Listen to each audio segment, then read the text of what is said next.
49ers at Packers, games at Lambeau. The Packers are a 2-point favorite, over under 48.5. The Packers are a 2-point favorite after their miraculous win over the Chicago Bears, Connor. This line makes no sense. It doesn't. I feel like even with them almost losing to the Bears, in my mind, it seems like the Packers should be favored by more against a 500 49ers team. I don't. You say the Packers should be favored by more? Doesn't it seem like that? They're 7-3. Here's the thing. No. I'm not backing the Packers, but the fact that this line is so low scares me a little bit. The Niners haven't been good this year. Who are their signature wins against? The score will not reflect it. The score will not reflect it, but they played very well against the Bucs. They played very well against the Bucs. Well, yeah, Jake Moody cost us a parlay leg. 9 point. Yeah.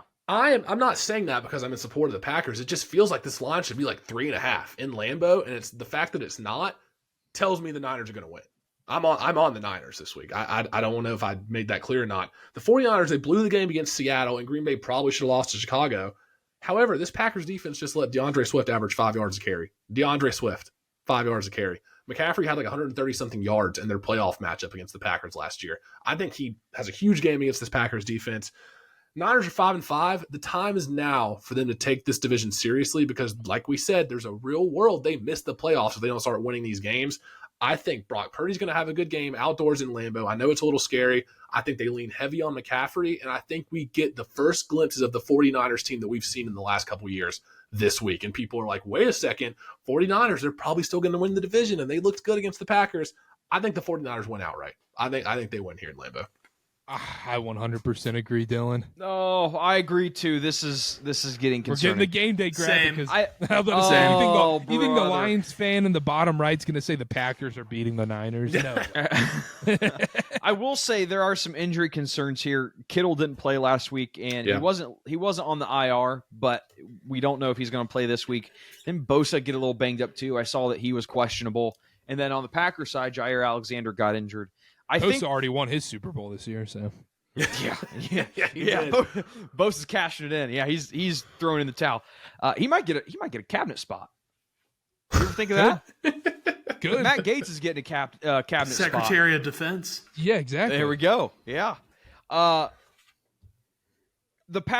key here for the San Francisco 49ers, you have Xavier McKinney and Evan Williams on the Packers defense. They're two top 10 safeties. They're great in coverage, but their tackling is where they struggle a little bit. And Brock Purdy doesn't really throw the deep ball. I think he's 20th of 25 in deep ball throw rate, like how often he throws the ball more than 20 yards. So I think that there's opportunities here for the San Francisco 49ers team. Like you said, Connor, Christian McCaffrey, checkdowns, let your playmakers do the work. That is better equipped to expose the Packers safeties than trying to throw the ball on them because they are so great in coverage. Get the ball to your playmakers, allow them to make the plays if you're the 49ers. Both teams pass a lot, over 55% of the time, and they're two teams that are in the bottom half of the league in their tackling grade. So I would say maybe even over, but I like the 49ers here. You hit on the safeties and the lack of tackling. What do the 49ers love to do? Quick hitters, dump downs to McCaffrey, Debo wide receiver screens, bubble screens. They love getting the ball to their playmakers to the line of scrimmage. If you're bad at tackling, you're going to get exposed against an offense like that. Get to the second level, bring the safeties in, and make them miss some tackles. And I think that's the game here for the 49ers. I'm not going to repeat too much of what you guys said because you guys just nailed it. 49ers every which way for me. 49ers money line. I might even look into 49ers alt spreads on this game. Can I go breaking news? Relevant breaking news. Yeah. 49. This is Adam Schefter. 49ers head coach Kyle Shanahan said that Brock Purdy has right shoulder soreness and will now be considered day-to-day. It's tough. Give me the 49ers. Yeah. I like it too. Yeah. Their game plan is not going to be changed whether who's 49ers backup. Why do I want to say it's not who is the 49ers backup? Blaine Gabbert? That might be right. I think it's Blaine Gabbert. I kept wanting to say Sam Darnold. I don't.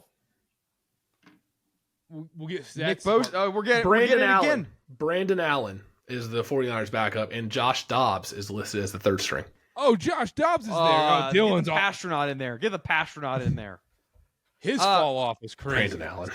Schefter also just said Nick Bosa has a hip oblique injury and will be evaluated throughout the week, but we already knew that.